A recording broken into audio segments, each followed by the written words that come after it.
great lunch. We want to bring the energy back for this session, and I know Jane will bring it too. So our next speaker was an absolute joy to work with on this session, by the way. It's a real coming together of Unity and Microsoft, and you'll see that no doubt come through.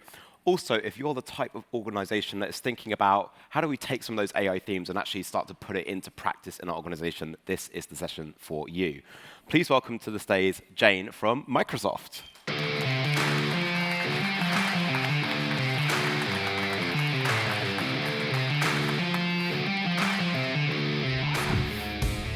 Thank you, everyone, and thank you for being brave and joining us in this probably the hardest part in the agenda, which is post-lunch. We'll try and keep it a little spicy, see what we can do to move things along. Thank you for coming. I am Jane Koh. I'm part of Microsoft's Copilot engineering team. What I specifically focus on is retail consumer goods, but I have a long 20-year career with Microsoft where I worked with customers and partners. Many of whom are probably sitting in this room. From my perspective, I, in 20 years, have seen a lot of technology changes, and all of us in this room saw the same ones. The advent of cloud computing, the advent of smartphone technology, and also now the AI innovation. And I will not use the O word, but I am mature enough to remember when email was a new thing. Do you remember that? I was working with unions doing consulting at the time, and the talk track was, email is going to take all our jobs. It's going to ruin our unions, and it's going to change everything in how we work. And frankly, we did see some displacement, but from our perspective, it's really transformed how we work. When we look at all these different innovation waves in technology, we know that AI is fundamentally different. It's going to be radically changing how we all work with each other and work individually and become more productive ourselves. What we're going to do today is talk a little bit about how we can get there. And we have, 45 minutes here? I'm not going to tell you that this is easy. I'm not going to tell you everything you need to do from A to Z to implement AI. I would never pretend to promise that. What I will do is give you some practical ideas and some concepts you can use to build your own actionable roadmap and give you some analogies that might help for those of us that are somewhat newer to these concepts. So, where are we going here? The next 40 minutes, our agenda is we're going to talk a little bit about why and this term frontier. A lot of people are like, what the heck is frontier? Frontier is just simply referring to those cutting-edge AI models that have led to all these revolutionary changes and enhancements in the platform technology. So frontier firms, why frontier? How do we get there? I'll give you a few ideas. There'll be some nice links for you to check out afterwards. And really, it's about talking to each other. For those of us that joined Dr. Jemison's presentation this morning, which was super inspiring, I went up to her afterwards and I thanked her, by the way, because I said, I absolutely agree with everything you said. It is fundamentally about people driving change management. The leaders in this room driving change management. We can talk technology afterwards if you really want, but from our perspective, how we get there is really talking about how we drive that change management in our people. And certainly not last, but last on the agenda, we're going to talk a little bit about our partnership, Unity and Microsoft, driving innovation together so that our mutual customers have the ability to get more value from that better together story. We'll do a Q&A as well, be joined by Kaz for that. But first, let's start off here. Has everyone seen this metric? Every 2 minutes, your employees are interrupted by something, right? When we think about it, it could be my manager reaching out to me saying, I really need some updated data for my monthly business review with my leadership team this morning. Or it could be my work bestie telling me that there's free pizza in the break room. I like that second one a little bit better as a New Yorker, and I had to bring in that pizza analogy. And then I think, okay, people sitting in this room right now, it's been 5 minutes you've been in here? How many of you just got some of these interruptions on your cell phone? Did I catch any of you? I caught some people? Cool. So when we think about layering on top of this, the concept of all of the context switching that goes on as well, right? I have been working with Office 2010 since it launched, when I first started with Microsoft, and I'm all about individual employee productivity and how we make people more productive as end users. And so context switching has always been something we try to solve for at Microsoft. I look at one of my key things I do for my leadership. Every Friday, I create this PowerPoint slide that has all of my project status for my leadership. Sound familiar, right? And I have to take 5 different applications, data from 5 applications to get that done. Do you know how much time that takes? It took me about 3 hours every Friday night. I basically can't have dinner with my partner because I'm working on this darn slide, right? AI is giving me the ability to collapse that into about 20 to 30 minutes. And guess what? It's helping me create that slide as well. So from my perspective, like when we think about the interruptions, about the context switching, productivity has never been more horrible, to be honest with you. It's difficult, we all know it's suffering, and we need to do something to make it better. And this is really where we're seeing a lot of the productivity gains with AI, right? The business case for investing, we know it's there. We know our companies are investing in it.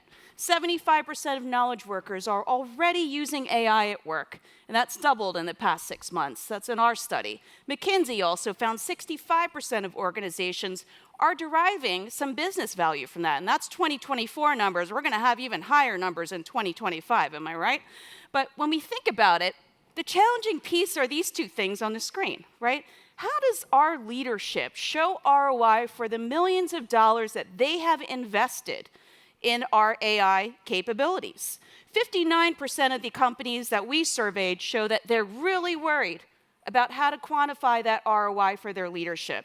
65% of them, I like a little hanging percentage mark there, but 65% of them worry that their organization's leadership doesn't have that plan and vision in terms of how to scale and operationalize AI. So when we think about it, we kind of see this continuum of how we have progressed adopting AI. I talk to companies all day long, mostly large companies across a lot of different industries. And what we started out seeing were that there were a lot of people initially really excited. We called it kind of like the sugar high, right? People were developing these custom solutions because frankly, there wasn't a whole heck of a lot that was available off the shelf. So we wanted to experiment. We wanted to see how we could make this fit for our businesses and change how we worked. First-party Copilot solutions. So we saw, again, like increased adoption internally for internal chatbot solutions, right? And they could be custom, or maybe you went to some, like a startup company that helped, create these custom solutions to initially start adoption. And then we moved into this, what we call sort of a niche third-party Copilot sprawl. And this is where we saw a lot of startup companies selling solutions that they claimed would solve all of life's problems. But the challenge for us as enterprises is that it doesn't connect to our enterprise line of business data. That is the biggest challenge when it comes to training the brain, the AI brain in your LLM that needs data, context, reasoning, and people in order to provide the right results in reasoning to make your AI platform sing. Where we find ourselves, and that's where the hand is, right? The business envisioning. A lot of the companies I talk to right now are stuck at this phase, right? This is where executives are saying, I'm not seeing the ROI, it's not tangible, I don't see how I can continue to justify spending the millions that I have building this platform technology into my business. The executives aren't bought in. The end users aren't bought in, right? I've been doing this the same way for 20 years. I'm not changing how I work. And then last and certainly equally important is that end-to-end AI governance. Nobody wants to get on that list of companies that have issues with respect to privacy, security, data loss prevention. So wrapping AI governance controls around your plan is something that we are having challenges balancing all of these 3 pillars, right? And the goal is to get where the star is, right? We want to get to a point where it's a scalable, controlled AI transformation story at your company, and that it's wrapped up in a bow with all of those enterprise security, compliance, and privacy controls that you know you have to adhere to. This is a really busy slide, but I'm going to let you, just for a couple minutes, read all of these numbers. These are the hardcore ROI metrics that we found implementing Copilot at Microsoft so far.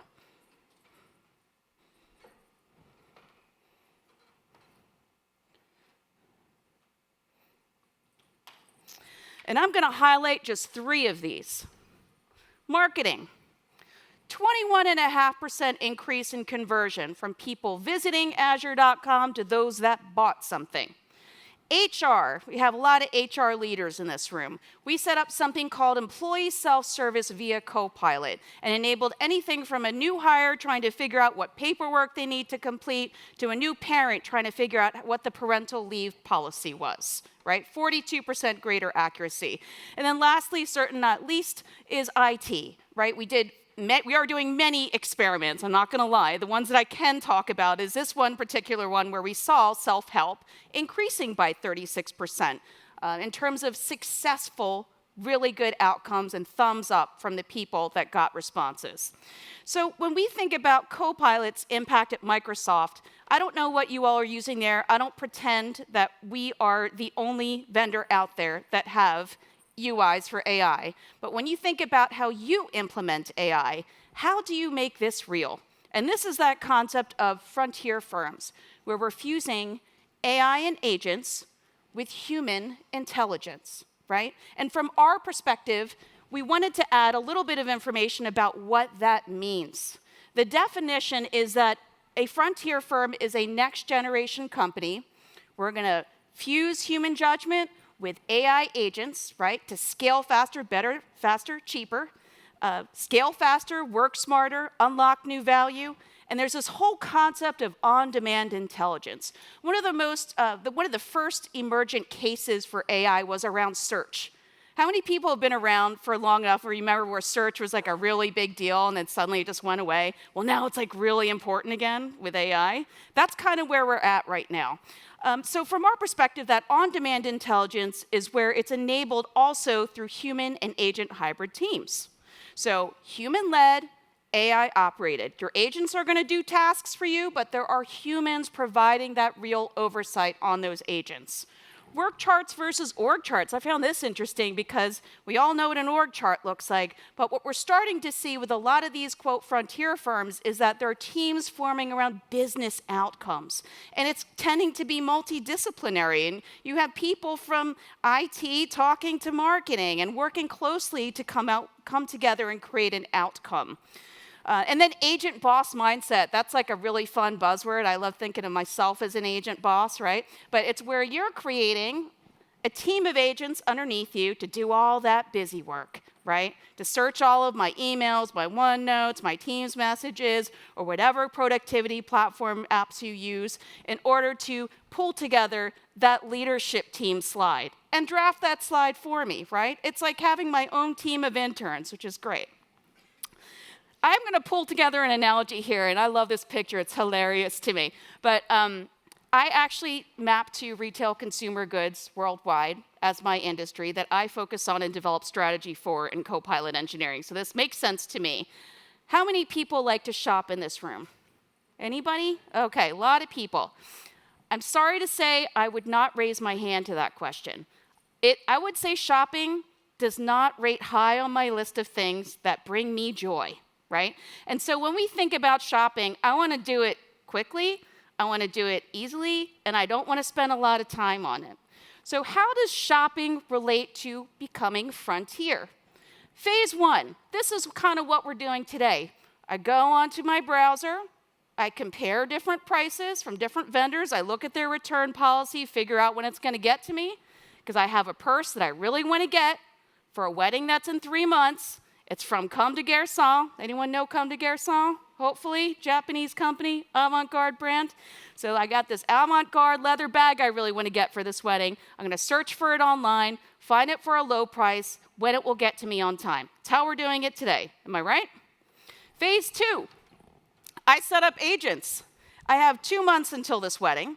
So I'm going to go ahead and create agents that will crawl influencer reviews, vendor reviews in terms of the stores and their shipping policies. And just for the heck of it, I'm going to look and see if there are bags that are similar but cheaper. I'm not going to say the knockoff word, but yeah, okay.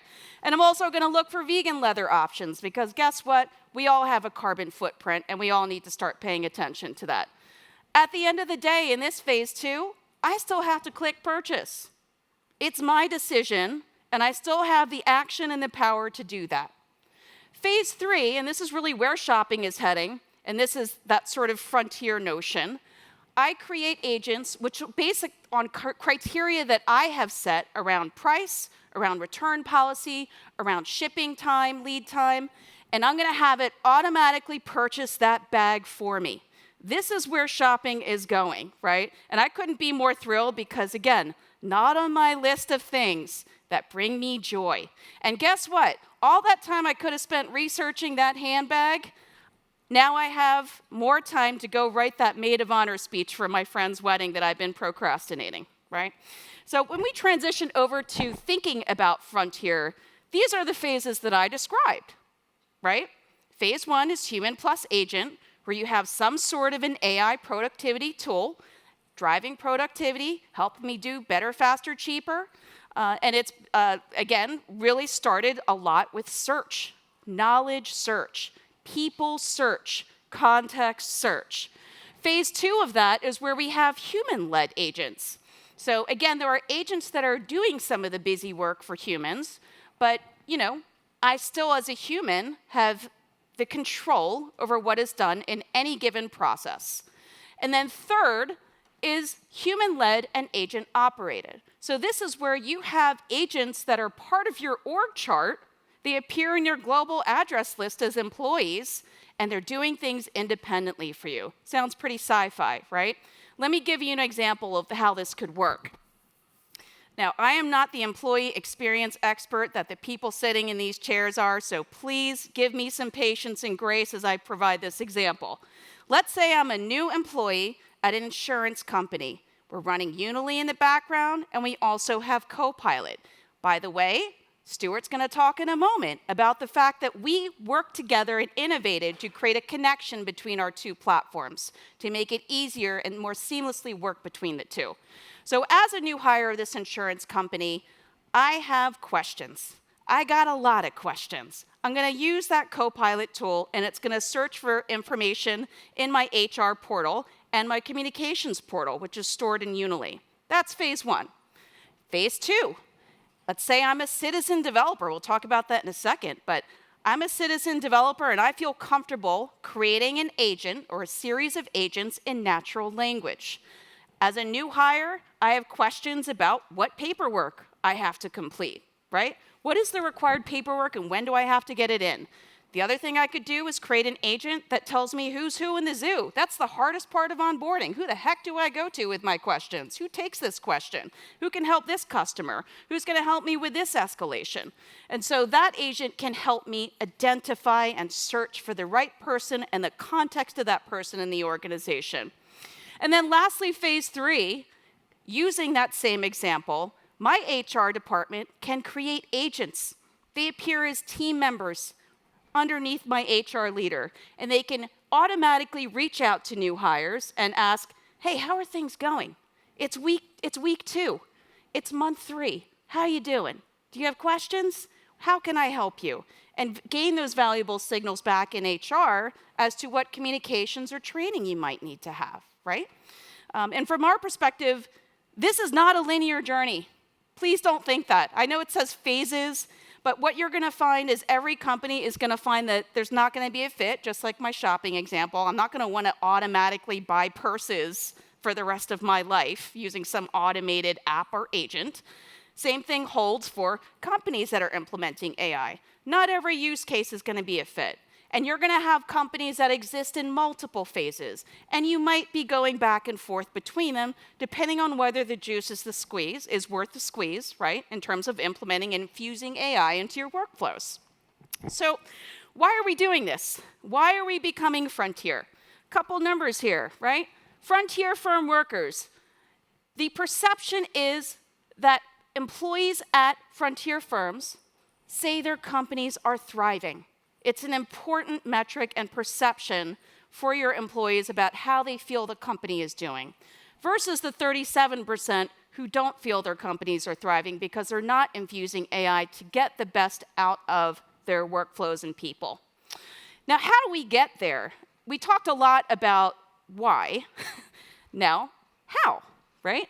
From our perspective, this is like a really complex, overly complex. I like to call this the Microsoft slide, just because it like really has a lot of detail.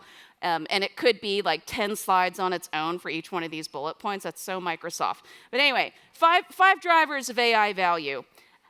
At the center of all this, what I want you all to take away from this is it's super important to pull together an AI strategy roadmap with center of excellence that is multidisciplinary, that's going to help you implement that roadmap.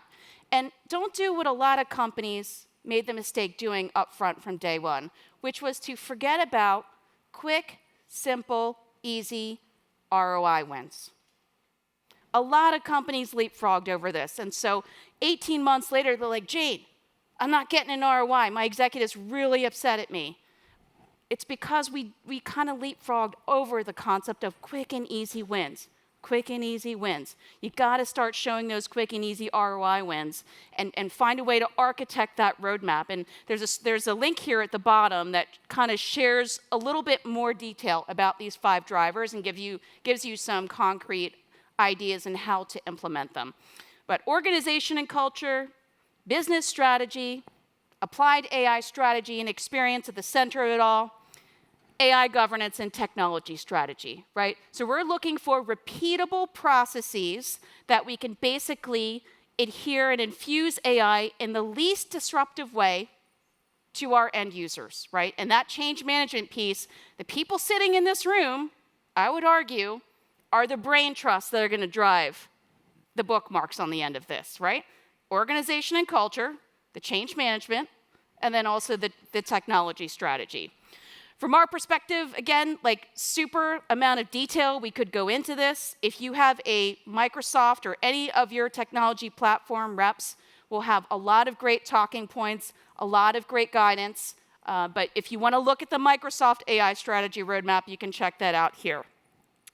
And it's going to take time, it's going to take courage, and it's going to take an open mindset. It's going to force us to adapt this new world. We're changing workflows. We're changing how end users access information. We're changing how people learn and work with each other and work with agents. And so everyone in this room has to adopt an open mindset. And you have to teach your employees how to adopt that open mindset.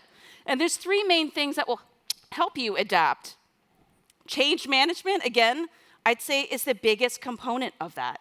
Second would be skills and hiring, and then third, frontier culture. So from a change management perspective, I do have an interesting story I just heard from a good friend of mine who works in healthcare life sciences at Microsoft. An enterprise provider basically spent millions of dollars on an AI transcription service. They had a proof of concept, went amazing. What is the one thing doctors and nurses hate? Writing and documenting stuff. Thank you. It is writing and typing all of their notes from any consultation into their electronic health record system. From our perspective, this healthcare company spent a lot of money, invested a lot of people time in this proof of concept that went wildly popular. They were raving about it. Rolled the thing out, nobody was using it. Why do you think no one was using it? They weren't using it because they forgot to hit a button to start transcribing their consultations with patients. Now, if that's not a great example of how change management supersedes all the stress we should be having about technology in our workflow, I don't know what does, right? They hired a consultant that found that they weren't physically hitting the button to transcribe, and that's why no one was using it. You know how they solved this problem and how they're happy with this solution now? They put a physical green light on the workstations in all the patient consultation rooms to remind and give that visual cue to doctors and nurses to hit the darn button. And now the solution's doing great. And they have a great ROI out of it and a great ROI story for all of their executives. Skills in hiring is a big one. We'll talk about that in a second. We have a unique perspective of that at Microsoft, owning LinkedIn. So we do have access to telemetry and some interesting data around that. And then, of course, frontier culture. The people in this room as change makers in your company, how are you driving innovation? How are you incenting people to experiment and do things that might be scary for them? And it might take a few iterations until we get it right and succeed. That's the skill set of the people sitting in the chairs in this room. When we think about selecting AI use cases, there are three main tenets here I want us to think about and ground our initial thinking about, does it make sense to add AI in this process? First is obviously business viability, desirability of the experience, and then feasibility of technology would be the other two. Viability of business, that is referring to the fact that we need to have a tangible, concrete ROI. How many people, what do you think your executives are going to say when you say, well, this just, it helps increase my productivity? That's not going to fly. They're not going to invest in a solution that you can't show a tangible ROI for. And this is another reason why the majority of the large companies I talk to, frankly, kind of failed in their first round, right? Is not having that tangible ROI storytelling. Experience and desirability, you know what this is referring to? Are my end users going to use this new AI-enhanced workflow versus what's available to them? The second best option. And by the way, that's doing it the same way they've been doing it for 20 years, right? And then lastly, technology feasibility. Can I develop and scale this thing reliably and wrap that bow of security, privacy, and compliance around it to make my CISO, my Chief Information Security Officer, happy, as well as my legal folks, right? And so this is a great example I wanted to show you that is actually a Unily Microsoft platform application we built for employee experience that hits on these three, I can count, these three different pillars, right, for use cases. This platform basically allowed for translation for British Airways employees, obviously a highly multilingual global workforce that had limited ability to translate. So it's basically transforming comms, internal comms, using this portal.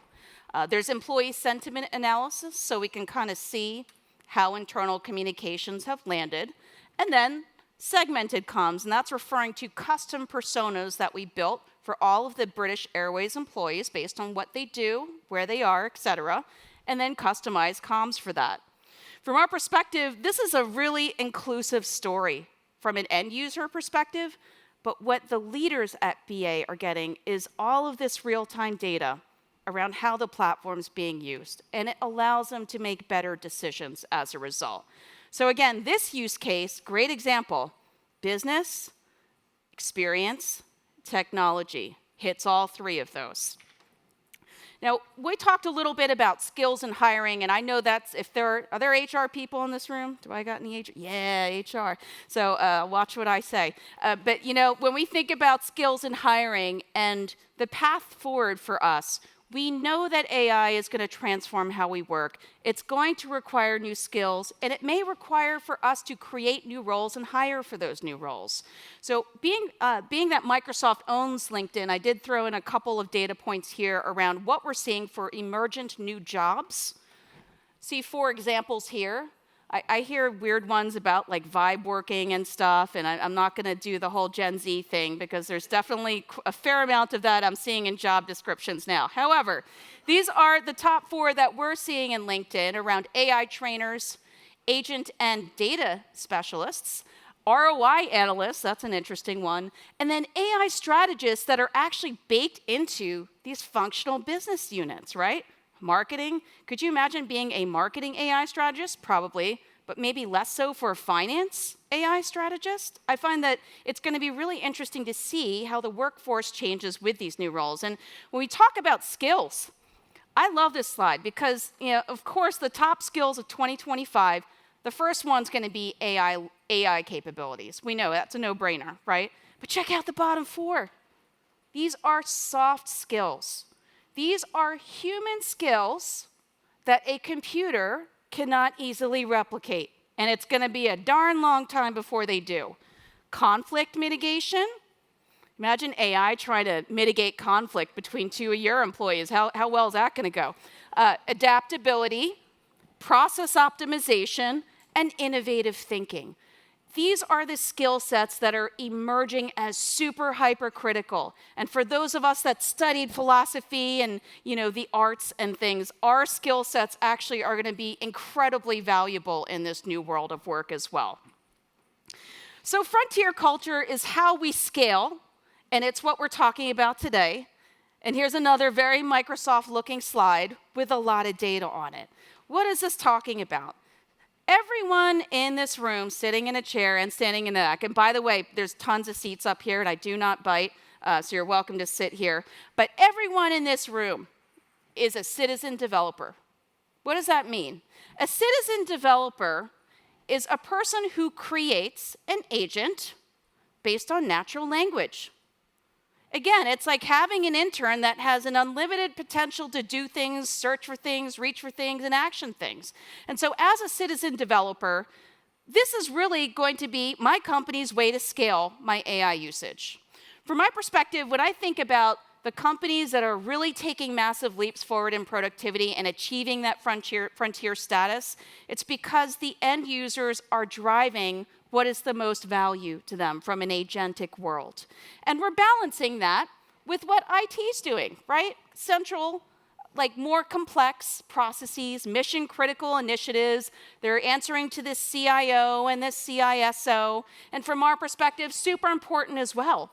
But they're never going to have the insights and the knowledge of the people sitting in this room. You know your jobs better than anyone else. You know how to do that job better than anyone else. And most certainly know a heck of a lot more how to do that job better than folks in IT do, as much as I love you if there are IT folks in the line or on the phone or in the room. So from our perspective, again, I wanted to share with you an example, a real-life example, of how a company changed its org structure, right, in order to adapt to this new frontier way of working. Moderna, believe it or not, they combined their tech and their HR departments under one leader called a Chief People and Digital Officer.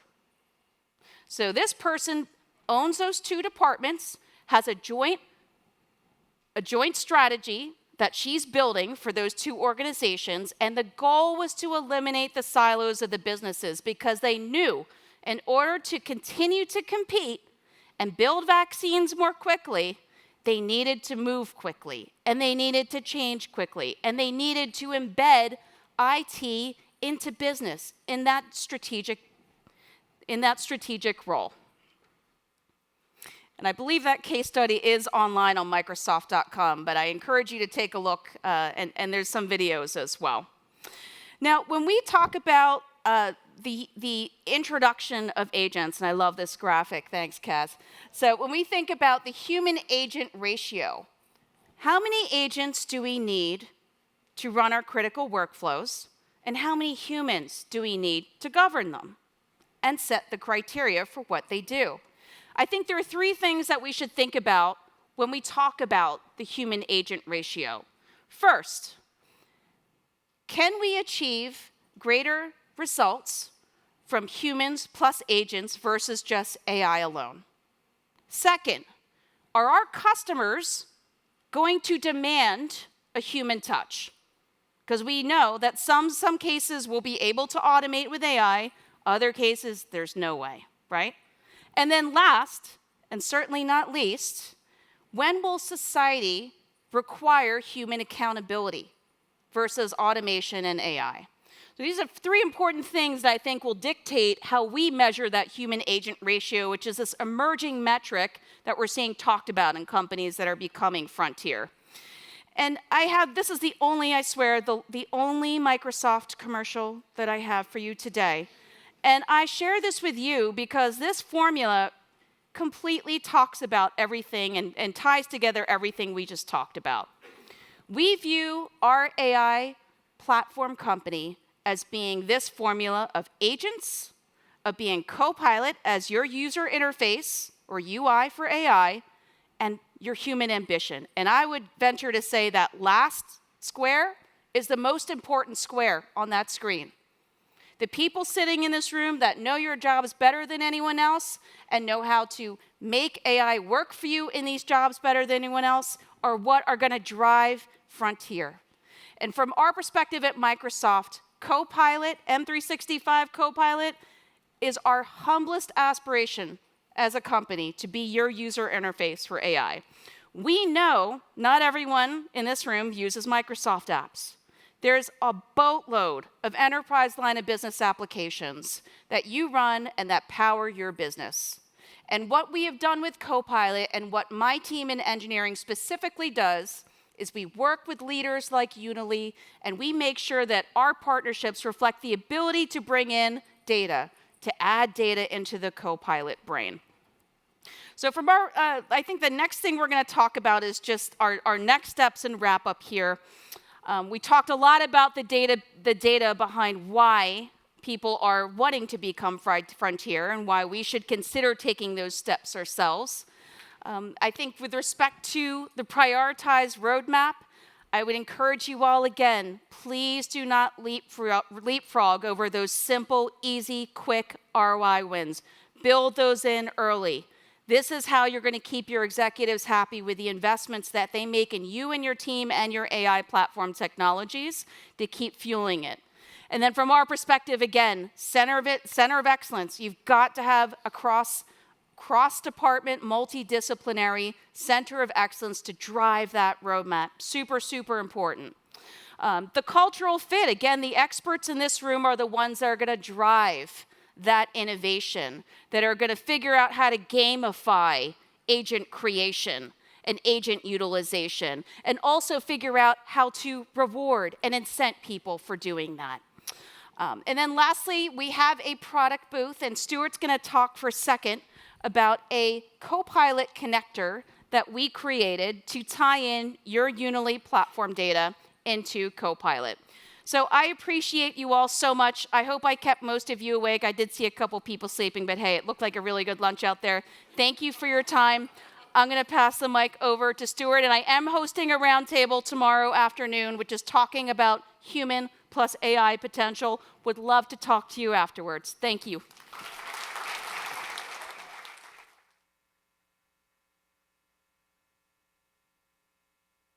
Thanks so much, Jane. Brilliant presentation, always really helpful after lunch.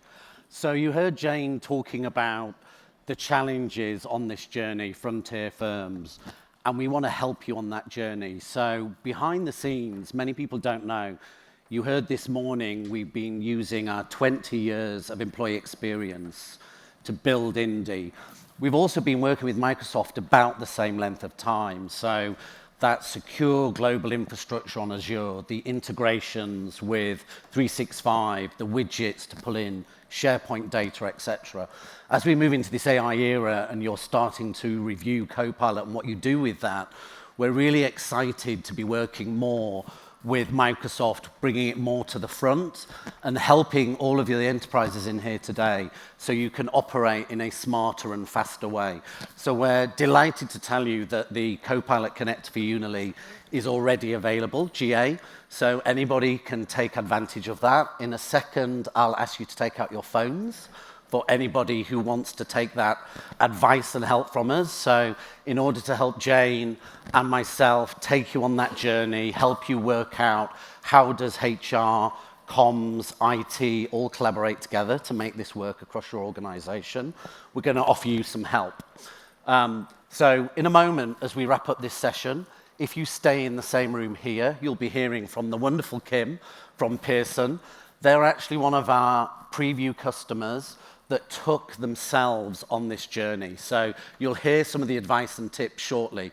But as you can see on the left, they have the portal they created for generative AI education, policies, etc. Some of you will be very familiar, Pearson Hub is running on Unily. And then on the right there, you're seeing there an example of the interaction with Copilot, how you query as an employee all the information available to you through that Copilot interface and leveraging all the power that sits behind in Unily. So, as I mentioned, I didn't want to talk for too long, far too much to cover here today. We won't want to bore you that long after lunch. Use your phones, take a scan of that QR code. What that'll allow you to do is register for the session in order for us to engage with you further. So you can register, say you either want more information about Copilot, or you can say you'd actually like to become one of the customers using it and actually adopt it, and how you can leverage the technology together in your organization. So at that point, I'm going to let you take the picture and access that, and I will hand back to Kaz for Q&A. Thank you very much. If you want to see it in action as well, can we see a video, possibly, of how that looks? No worries. Yeah. Great point. So has everyone got the QR code that wanted it? We'll show you a little preview video just to give you a taste.